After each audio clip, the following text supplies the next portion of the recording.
വർദ്ധിച്ചു വരുന്ന ജനകീയ അംഗീകാരം തങ്ങളുടെ സാമ്രാജ്യത്തിൽ നിന്ന് പ്രതിസന്ധി ഉണ്ടാക്കുമെന്ന ബോധ്യത്തിന്റെ അടിസ്ഥാനത്തിൽ സ്വകാര്യ ബസ് മുതലാളികൾ ഒറ്റക്കെട്ടായി തന്നെ കെഎസ്ആർടിസിയെ നിരുത്സാഹപ്പെടുത്താൻ, കെഎസ്ആർടിസിയെ ഇല്ലായ്മപ്പെടുത്താൻ, കെഎസ്ആർടിസിക്ക് അനുകൂലമായ നിയമങ്ങളിൽ വെള്ളം ചേർക്കാൻ കോടതികളെ ആശ്രയിച്ചു, ആദ്യ കോടതികളെ ആശ്രയിച്ചു, ആദ്യ ആഭ്യന്തരമാരെ ആശ്രയിച്ചു, ആദ്യ ഓഫീസുകളിലെല്ലാം തന്നെ കൃത്രിമമായ രേഖകളുണ്ടാക്കി, നിയമങ്ങളുണ്ടാക്കി, പ്രൊസീഡിംഗ്സ് എല്ലാം മാറ്റിവെച്ച് നിലപാട് സ്വീകരിക്കപ്പെട്ടു.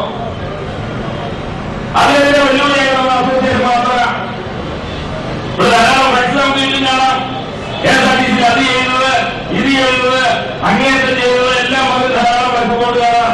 ഏതെങ്കിലും തൊഴിലാളി യൂണിയൻ എന്തിന്റെയെങ്കിലും പേരിൽ കെഎസ്ആർടിസിയുടെ നിലനിൽപ്പിന് വേണ്ടിയുള്ള പോരാട്ടത്തിൽ ഒരു രൂപ ചെലവഴിച്ചിട്ടുണ്ടോ?